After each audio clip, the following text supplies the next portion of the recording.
इस प्रकार का ज्ञान का उपदेश लेकर पुत्र को राज सौंपकर और वन में चले गए। चलो अब चौथा चरण जीवन का है, भगवान का भजन, भगवान की तपस्या की जाए।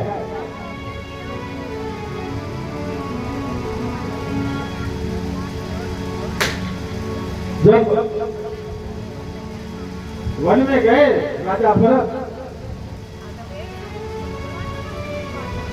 नियम से स्नान करते, सूर्य को अर्घ्य देते। हे सूर्य सहस्रांशो तेजो राज जगत पते अनुकंपय मां भक्त्या गृहाणार्घ्यं दिवाकर।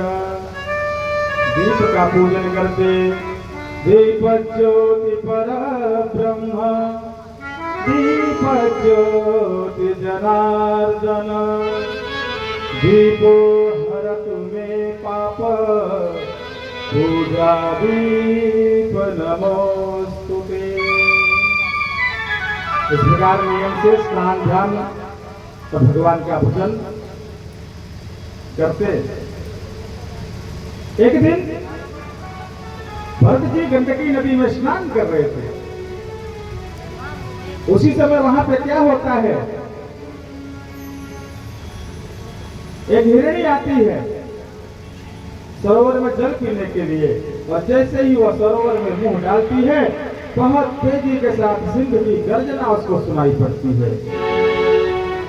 शेर की आवाज को सुनकर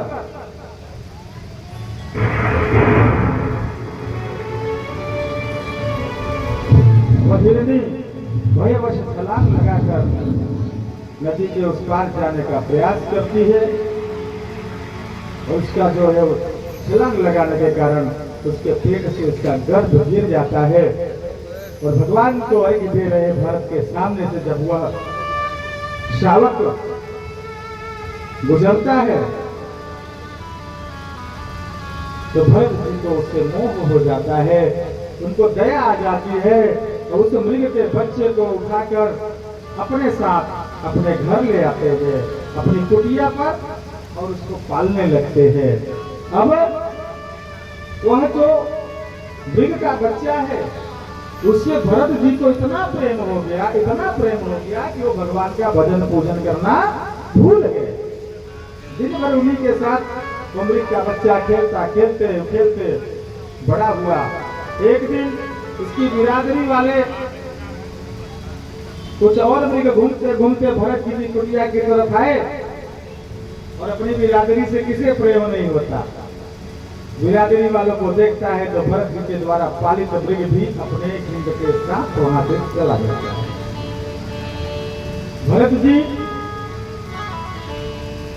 शाम को जब कुटिया पर आते हैं तो मृग के बच्चे को न देखकर बड़े दुखी होते हैं, और इतने दुखी होते हैं कि उनके शरीर से उसका प्राण छूट जाता है।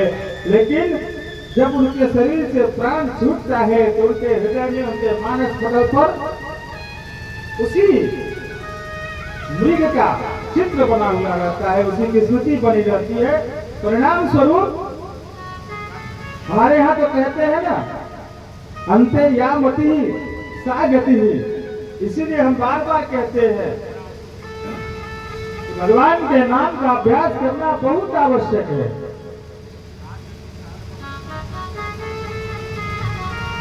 नहीं तो अंतिम में क्या होगा, फिर पछताएंगे।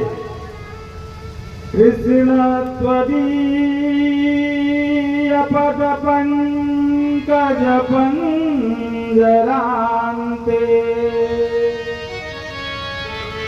अद्यैव मे विशतु मानस राजहंसः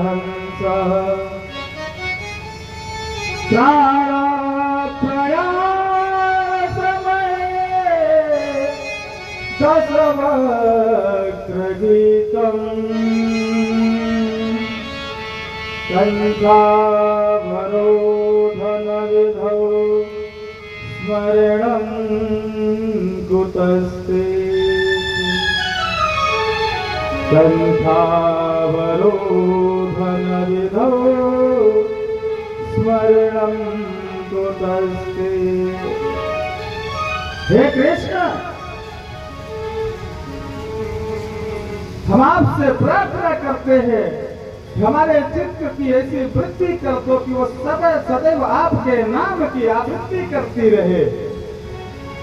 अन्यथा मृत्यु के समय जब हमारे कंठ घुरघुराने लगेंगे, कंठ में जब कफ इकट्ठा हो जाएगा, आवाज नहीं निकलेगी, तब हम कंठावरोधन विधौ स्मरणं कुतस्ते, फिर हम आपका स्मरण कैसे कर पाएंगे, आपका नाम कैसे ले पाएंगे। हे प्रभु, इतनी करुणा करना हम पर कि हमें आपके नाम को लेने की आदत पड़ जाए। जब यह भाव हमारा भगवान से होता है तब जाकर भगवान के चरण से निधि हमें मिलती है। अन्यथा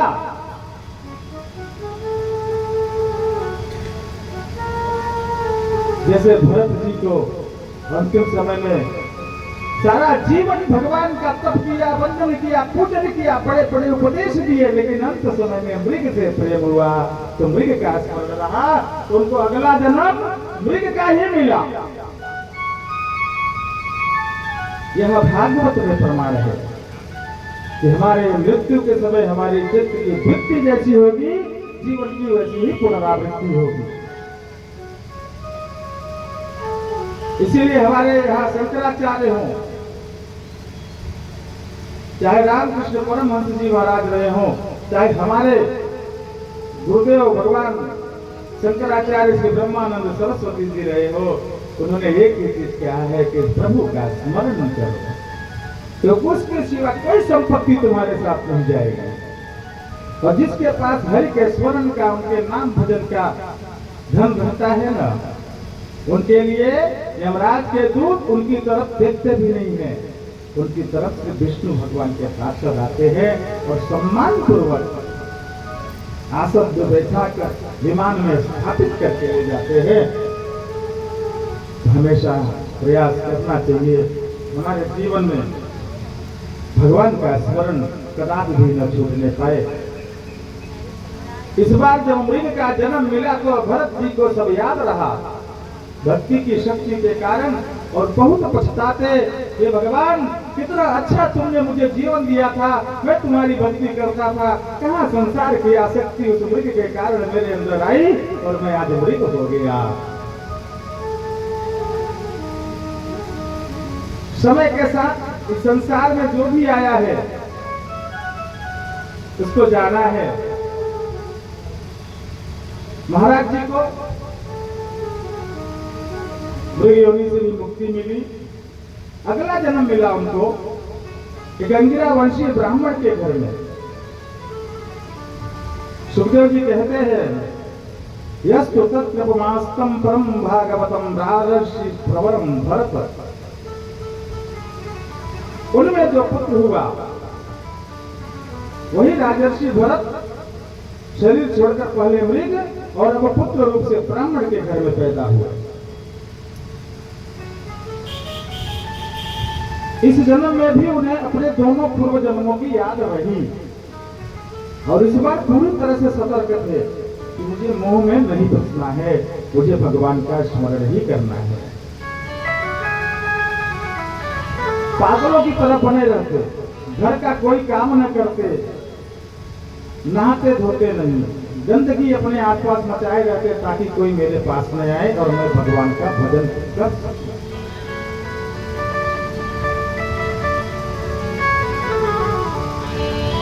भाइयों ने भाइयों से कहा कि भैंसे जैसे खा खा के मोटा हो गया है, दिन भर घर में पड़ा रहता है, कुछ तो काम करवाओ इसको।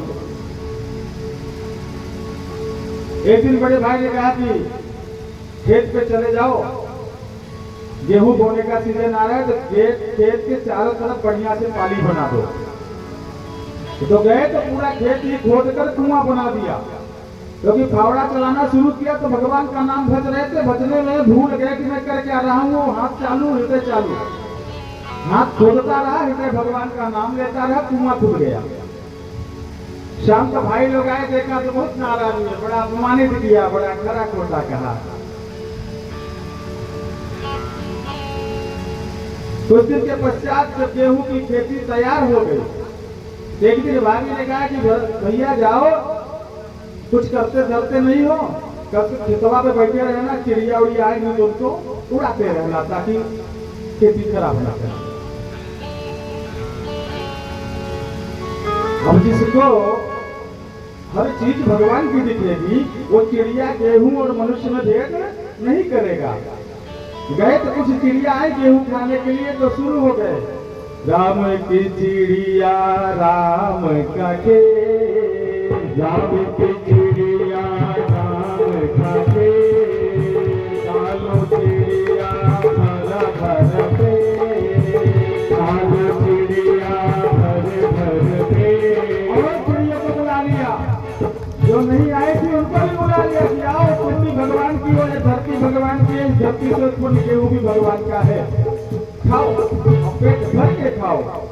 शाम को भैया आया, देखा तो माथा पीट लिया कि कैसा पागल पैदा हो गया है, जो काम बोलो उल्टा ही करता है। और भरत भी जानबूझकर उल्टा करते हैं ताकि संसार के लोग मुझसे कोई आशा न रखे और मैं भगवान का भजन कर सकूं। देखिए भगवान के लिए कहां तक विचार करना पड़ता है। तो क्योंकि ये शरीर जो है ना बड़े भाग्य से मिलता है। यह शरीर देवताओं को भी दुर्लभ है। जब यह शरीर मिले ना तो जिसने जिस लिए दिया है वही करना चाहिए। आप अगर अपने पिता को कहोगे पिताजी मुझे स्कूल में फीस भरने के लिए 10,000 रुपया चाहिए, पिता दे देगा। लेकिन अगर आप फीस न भर के उसकी पार्टी कर लो तो फिर पिता क्या करेगा? मार मार के चेहरा लाल कर देगा।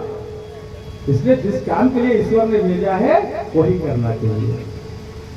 सांसारिक उत्तरदायित्व का निर्वहन करना है। भगवान मना नहीं करते। अर्जुन को मना नहीं किया कि तुम विरक्त हो जाओ, युद्ध करो, लड़ो, जो तुम्हारा दायित्व है उसको करो। मुझे याद रखो, एक ही शर्त है कि मुझे भूलो मत।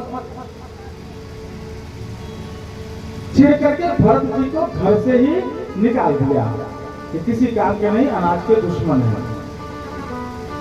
उनको कोई फर्क नहीं, बाप ने निकाल दिया, बोले हरी इच्छा, अच्छा हुआ तो जंगल में रहूंगा, कोई विघ्न नहीं आएगा।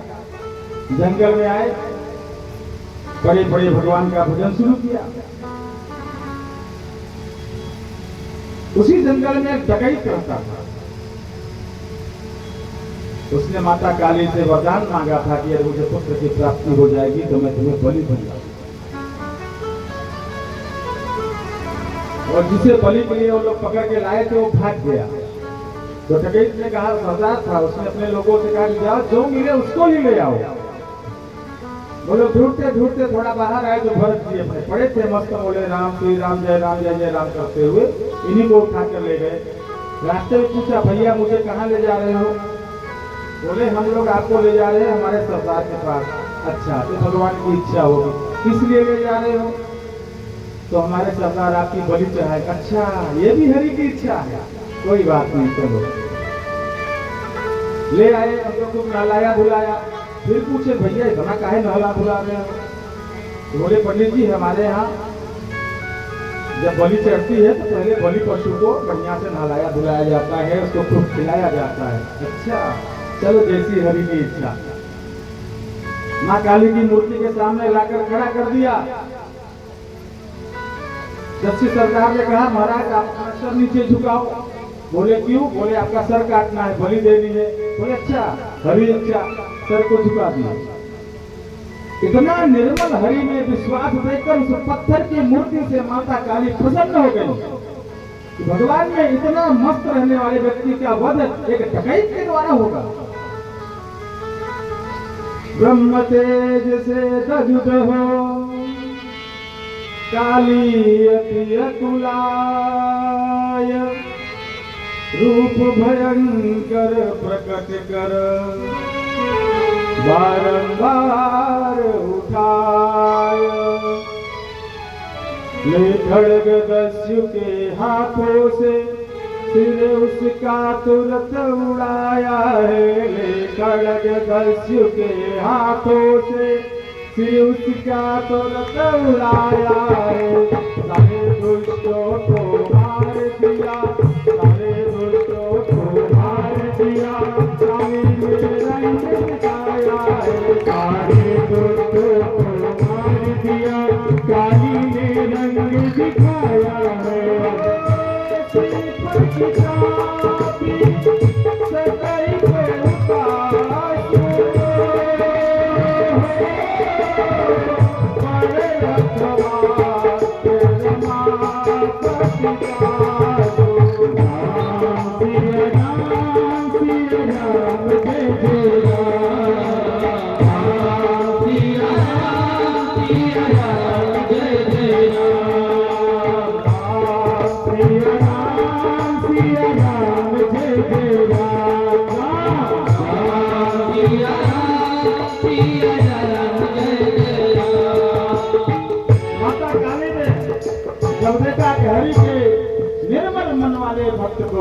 एक डकैत बलि चढ़ाने जा रहा है। तो मूर्ति में से निकल आई और सारे डकैतों का संहार कर दिया और भरत जी को उठाकर गले लगाया।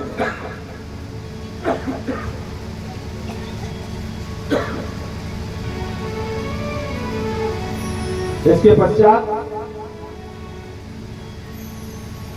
अरे माते आप साक्षात आ गई। बोले हाँ बेटा, तुम्हारे जैसा जो लायक पुत्र हो उसको कोई माँ अपने नजर के सामने कैसे मरने दे सकती है। ऐसा कहकर माँ काली ने उन्हें खूब सारा स्नेह किया, आशीर्वाद दिया।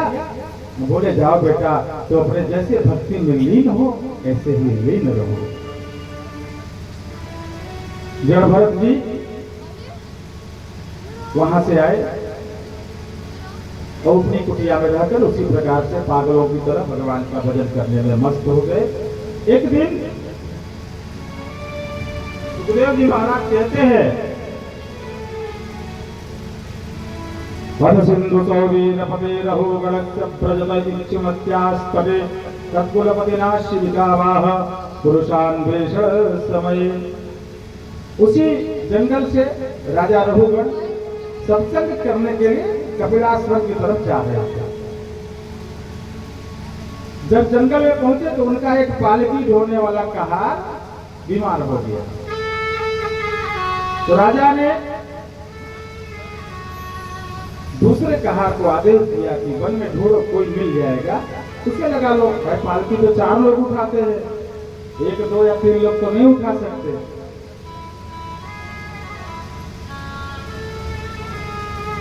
उन लोगों ने ढूंढा तो भरत जी मिल गए। जड़ भरत जी उनको उठा के लाए। क्या काम है भैया? राजा की पालकी ढोनी है, हरी इच्छा। आगे अब क्या करूं? बोले कंधे पे रख लो। रख दो भैया, हरी इच्छा से रख दिए। चलने लगे। तो जो भगवान में निर्मल मन से भक्ति रखता है वो सब जीवों में भगवान को देखता है। जब वह पालकी लेके चल रहे हैं तो रास्ते में चींटी आई रास्ते में। तो भरत जी उछल गए, कहीं पैरों से दबकर भगवान मेरे पैरों से दब न जाए, क्योंकि इस चीटी में भगवान है। और इधर भरत जी उछले, उधर पालकी में राजा का सिर ऊपर टकराया धड़ाम से। राजा पालकी में से चिल्लाए, कौन है मूर्ख, पालकी चलाने नहीं आती?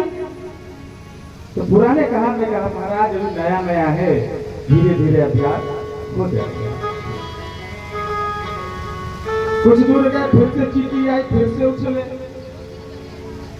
इस बार राजा को बहुत क्रोध आया। कौन है दुष्ट, अगर अब की बार तूने पालकी उछलाई तो मैं तुझे दंड दूंगा। यह सुनकर पूरी श्रीमद् भागवत महापुराण की कथा में जड़ भरत जी महाराज एक बार बोले हैं। और क्या बोले हैं? द्वयोदितं यत्तमपि प्रलब्धं भरतो समे स्यात् यदि वीरभारः।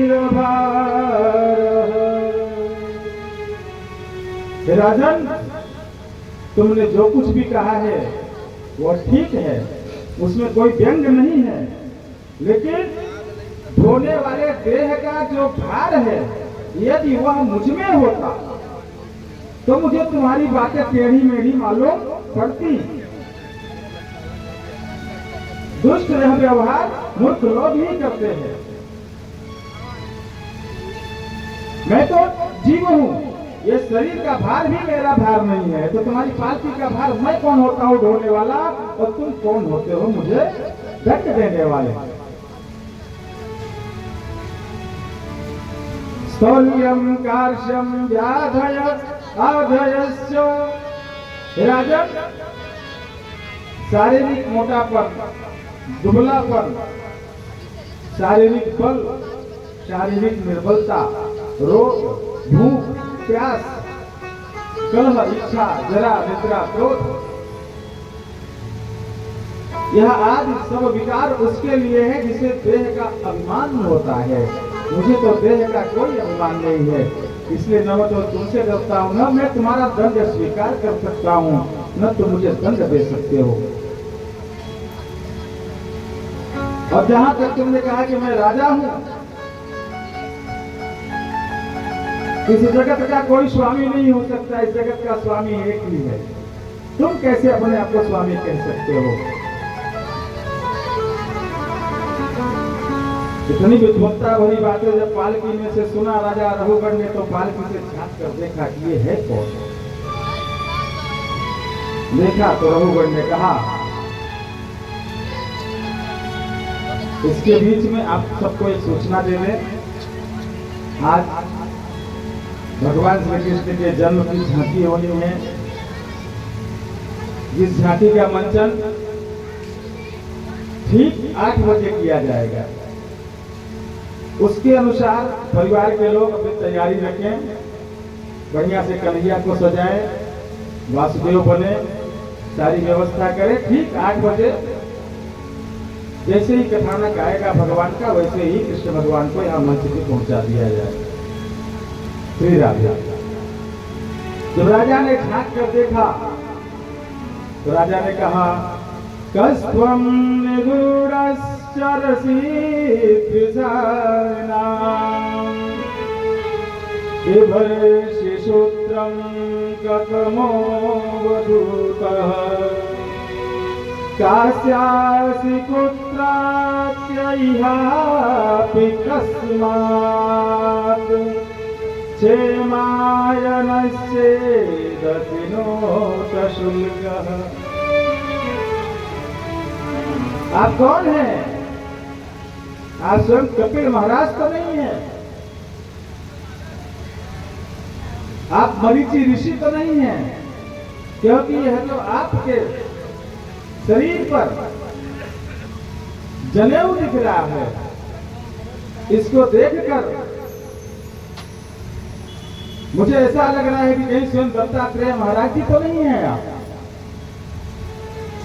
और यदि आप ब्राह्मण हैं, कोई ऋषि मुनि हैं, तो मुझे क्षमा कर दीजिएगा, क्योंकि मैं नाहं विशंके सुरराजवज्रां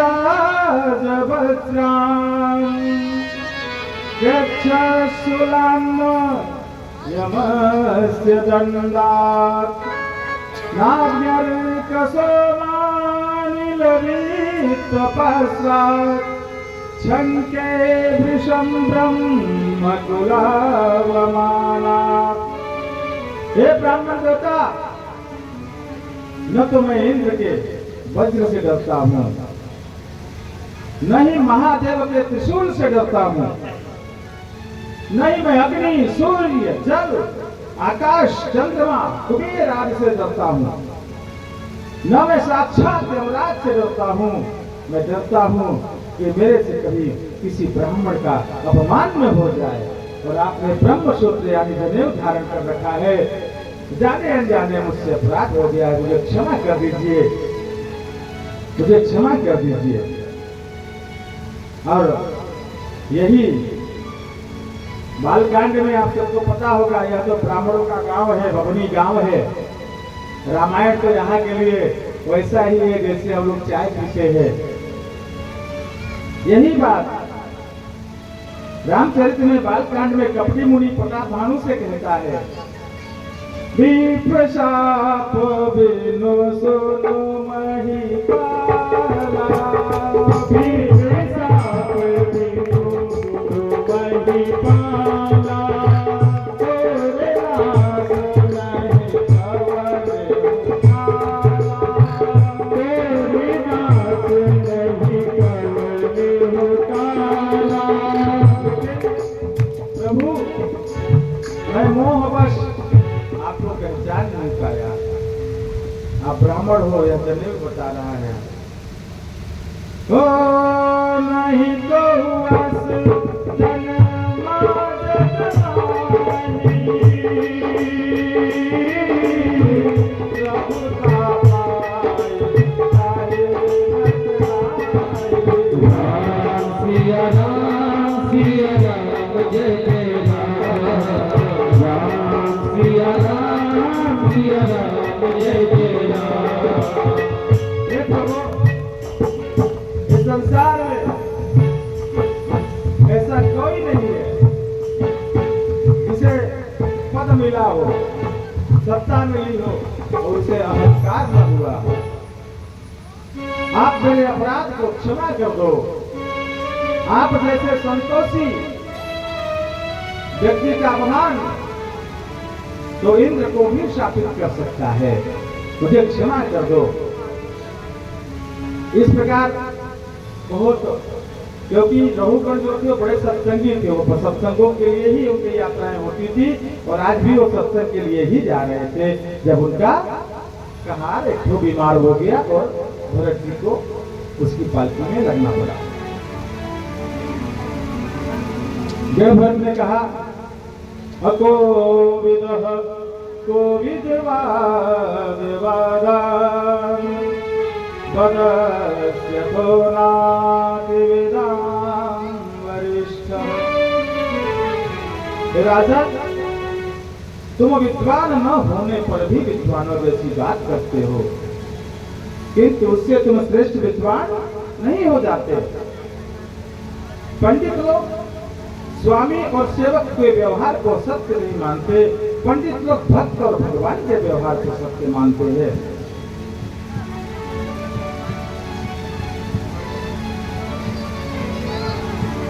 स्वामी और सेवक का व्यवहार तो सत्य जैसा है।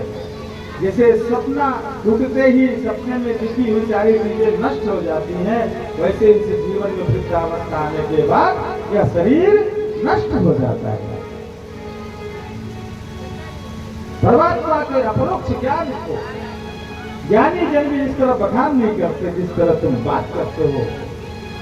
लेकिन बड़ी बड़ी बातें करने से कोई विद्वान नहीं होता, आचरण से विद्वान होता है। मैं स्वामी हूँ ऐसा अभिमान करके तुम पालकी में बैठे चार ईश्वर की कृपा से मानव देह प्राप्त किए हुए मनुष्यों से अपनी पालकी ढोवा रहे हो, ये तुम्हारा अभिमान है।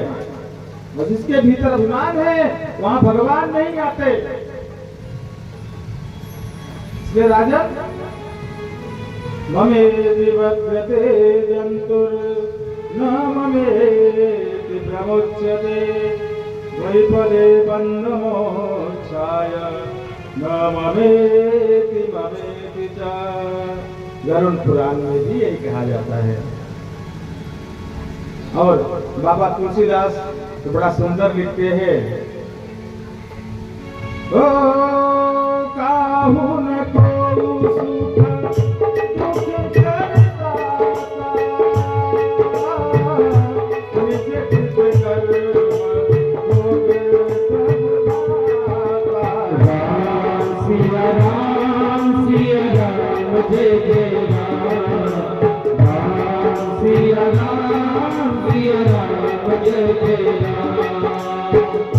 और उसी को उपनिषद कहते हैं, सुखस्य दुःखस्य न कोऽपि दाता परो ददातीति बुद्धिरेषाम् अहं करोमीति वृथाभिमानः स्वकर्म सूत्रग्रथितो हि लोकः। इस संसार में कोई किसी को न सुख दे सकता है न कोई किसी को दुख दे सकता है। सुख और दुख लोग अपने कर्मों से प्राप्त करते हैं। मैं कर रहा हूँ यह झूठा अभिमान है। अहम करोमि वृथा अभिमानः, यह अभिमान है वो भी झूठा अभिमान है। स्वकर्म सूत्रग्रथितो हि लोके, अपने ही कर्मों के द्वारा जो बंधन हम बनाते हैं उसी का फल हम पाते हैं। इस प्रकार जब राजा रघुगण भरत जी से ज्ञान सुनते हैं तो दोनों हाथ जोड़कर नमो नमः कारण विग्रहाय स्वरूप दुक्षीकृत विग्रहाय नमो वधू तत्विज बंधुलिंग निगूढ़ नित्यानुभवाय तुभ्यम्। लोक संरक्षण के लिए शरीर धारण करने वाले परमानंद को देने वाले हे ब्राह्मण श्रेष्ठ, मेरा प्रणाम स्वीकार करो। अवधूत के वेश में अपने ज्ञान को ढककर भगवान का आनंद लेने वाले ब्राह्मण, मेरा प्रणाम स्वीकार करो। हे प्रभु, जैसे बुखार से पीड़ित व्यक्ति को दवा, धूप से परेशान व्यक्ति को वृक्ष की शीतल छाया और पानी हितकारी होता है, उसी तरह आप मेरे लिए हितकारी हो और मुझे ऐसा मार्ग बताएं कि मैं भगवान के चरण की प्राप्ति करूं। क्योंकि अब आपके जैसा मुझे गुरु कभी नहीं मिलेगा। आपके वचन एकदम अमृत के जैसे है। राजा पालकी से उतर पड़ा और जड़ भरत जी के पैरों में लौट गया। यह सुंदर दृश्य कथा सुनते समय यदि हमारे मानस पर को उभरता है तो समझ लीजिए कि हमने वास्तव में जड़ भरत की सुंदर कथा को श्रवण किया है। राजा रघुगण, जड़ भरत जी ने कहा, हे राजा रघुगण, मैं भी पूर्व जन्म में भरत नाम का राजा था। सब कुछ छोड़कर भगवान का भजन करता था, लेकिन एक दिन मृग के मुंह में फंसकर मुझे मृग योनि मिल गई। अर्थात जो तुम्हारे मस्तिष्क में रहेगा, तुम्हारे साथ कहते हैं जैसा आप सोचेंगे वैसा ही आपके साथ होगा, कोई बदल नहीं सकता। इसलिए हमेशा सोच को सकारात्मक रखना चाहिए। पॉजिटिविटी जो है हमारे लिए बहुत बड़ी स्ट्रेंथ होती है, और नेगेटिविटी क्या है, बहुत बड़ी प्रॉब्लम्स को क्रिएट करती है।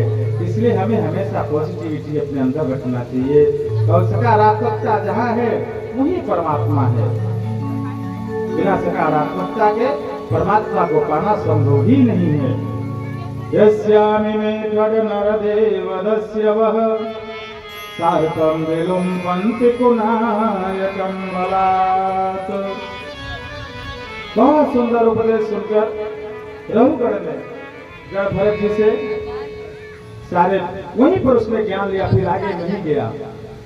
इस प्रकार से और स्कंद पुराण में तो यहां तक लिखते हैं, केदार खंड में लिखते हैं कि भरत जी ने जिस हिरण के बच्चे को पाला था वही सिद्ध सोवीर देश का राजा रघुगण बनकर आगे भरत जी से ज्ञान प्राप्त कर रहा है। ब्राह्मण के साथ, भगवान के भक्त के साथ रहने का फल देखिए कि एक हिरण के बच्चे को भरत जी जैसा गुरु मिला। और भरत जी कौन है? अंशावतार है। जो है, जो कथा सुनी होगी तो समझ गए होंगे। ज्ञान होता है जिसमें परमात्मा की कृपा होती है, और ज्ञान जहां से भी मिले, शिक्षा जहां से भी मिले ग्रहण करनी चाहिए। हमारे गुरु जी के गुरु जी के गुरु जी के गुरु जी कुत्तों को भी गुरु कहते थे कि कुत्ते से भी शिक्षा मिलती है। हमारे गुरुकुल में उनकी बातें दीवारों पे लिखवा, महान पुरुषों की बातें दीवारों पे लिखी जाती हैं, जीवन में नहीं उतारी जाती। दीवारों पे लिख दिया, बात खत्म। लेकिन उन बातों से अगर हमें कुछ मिल जाए, वो कहते थे संसार में जितने जीव हैं सबसे हमें शिक्षा मिलती है, बस हमें समझने की जरूरत है। इस प्रकार सुखदेव जी भरत वंश के राजाओं का वर्णन सुनाते हैं परीक्षित जी को। खगोल का वर्णन, 9 वर्षों का वर्णन, और उसी में आगे चलकर नरकों का वर्णन करते हैं। नरकों का वर्णन सुनना मुझे लगता है आवश्यक है। इसको सुनाकर फिर कथा में आगे बढ़ते हैं। त्रिगुणत्वागरतो सत्या कर्म पृथक विधा सर्वा एव सर्वस्य तारतम्येन भवन्ति। राजा परीक्षित, अब मैं तुम्हें अविद्या जनित दुर्वासनाओं का फल बताता हूं। अनजाने में किए गए पाप कर्मों का या जानबूझकर किए गए पाप कर्मों का क्या फल होता है वह सुनो, क्योंकि उससे हम यह तय कह पाएंगे कि हमें कौन सा कर्म करना है, क्या करने से हमें क्या मिलेगा। नरक कहाँ है? त्रिलोक के अंतराल में दक्षिण दिशा में भूमि के नीचे के भाग में गर्भ जल के ऊपर स्थित है। इसकी संख्या कहीं कहीं 21 बताई जाती है, कहीं कहीं 24 और कहीं 28, 21 नरक है, 28 नरक है। लोग अपने अपने शिक्षा अपने ज्ञान के अनुसार बताते हैं, उनका वर्णन सुनते हैं। उसके पहले महाभारत में एक आधा श्लोक है जो कि बड़ा सुंदर है। स्वकृते जायते जंतु स्वकृते रैव विन्दति। हम अपने कर्म से ही क्या मकोड़ा बनते हैं, अपने कर्म से ऋषि मुनि बनते हैं। तो कर्म के आधार पर जो नरक है, वो नरकों का वर्णन इस प्रकार से है। जो पहला नरक है उसका नाम है तामिश्र। अब उस नरक में कौन जाता है? जो पराये धन और पराई स्त्री को चुराता है। दूसरा है अंधतामिश्र, जो पराई स्त्री के धर्म को नष्ट करता है, उसको इस नरक में उसकी आंखों को निकाल कर गिरा दिया जाता है। तीसरा है रोक, जो मैंने किया यह मेरा है, इस घमंड में जो जीवन जीता है उसको उस रोक नरक में रुरु नाम के जीव काटते रहते हैं और हजारों हजार साल तक काटते रहते हैं। तो चौथा है रोक, अपने ही शरीर का पोषण करने वाले इस नरक में जाते हैं, जो सिर्फ अपने लिए खाते कमाते हैं, कभी किसी दीन दुखी को नहीं खिलाते पिलाते, वह लोग इस नरक में जाते हैं। और वहां उनको कीड़े मकोड़े भोजन के रूप में मिलते हैं। पांचवा है कुंभी पाक, जो लोग पशु पक्षियों का शिकार करके उनकी हत्या करके उनको खाते हैं, वह लोग इस नरक में जाते हैं। और वहां पर इनको खौलते हुए तेल में डाला जाता है, वो भी हजारों हजार वर्ष के लिए डाला जाता है। इसीलिए शास्त्र कहते हैं सुखस्य दुःखस्य न तो विदाता परो ददाति दिगुवित्तेषा। हमें बहुत सावधानी पूर्वक जीवन जीना चाहिए। छठा नरक है काल सूत्र। इस नरक में जो अपने पिता का अपमान करता है, जो अपने पिता पर हाथ उठाता है,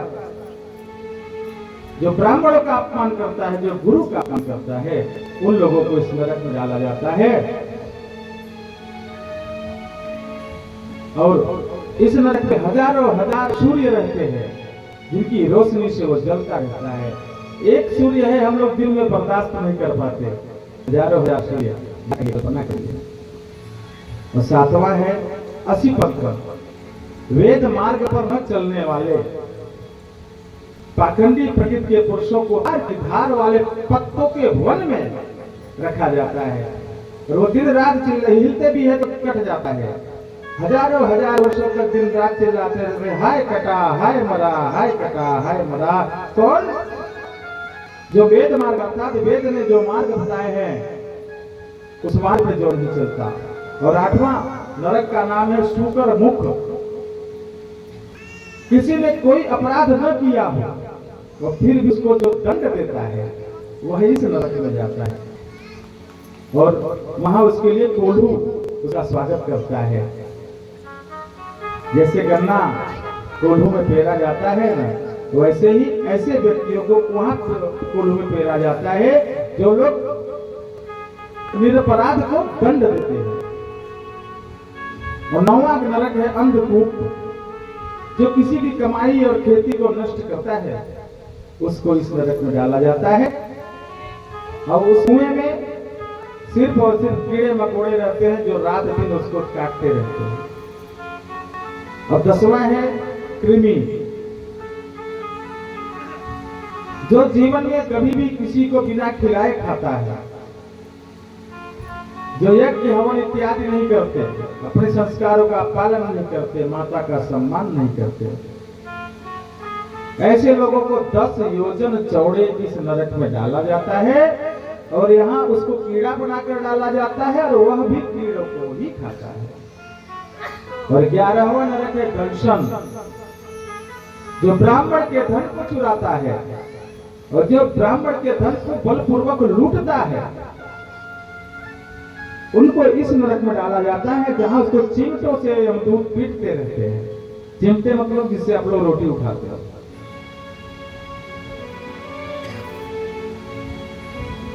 और 12वां है वज्र कंटक, अगम्य पुरुष या स्त्री से संभोग, किसी स्त्री से या किसी पुरुष से स्त्री या किसी स्त्री से कोई पुरुष जब बलपूर्वक अनिच्छा से एक दूसरे एक ही अनिच्छा से संबंध बनाते हैं तो उनको इस नरक में लोहे, जैसे स्त्री ने अगर गलत किया है तो उसको लोहे का तपाया हुआ पुरुष उस नरक में मिलता है, और पुरुष ने गलत किया है तो उसको वहां लोहे की तपाई हुई स्त्री मिलती है और उससे उसको चिपका कर हजारों हजार साल रखा जाता है। अब इनसे ये समझिए कि हमें क्या नहीं करना चाहिए, इसीलिए बता रहे हैं। 13वीं है वैतरणी, नाम वैतरणी का तो सुना होगा। धर्म की मर्यादा का उल्लंघन करने वालों को, जो हमेशा को अधर्म का काम करते हैं, उनको इस नरक में डाला जाता है, जहां उन्हें जलचर अर्थात मगरमच्छ नोचते और खाते हैं, लेकिन वो मरता नहीं है, खाते रहेगा, मरेगा नहीं। और 14वां है पयोर, पशुओं की तरह लज्जाहीन आचरण करने वाले लोगों को, जो कि आजकल शहरों में होने लगा है। उनको मलमूत्र और विष्ठा, विष्ठा माने जो शाम को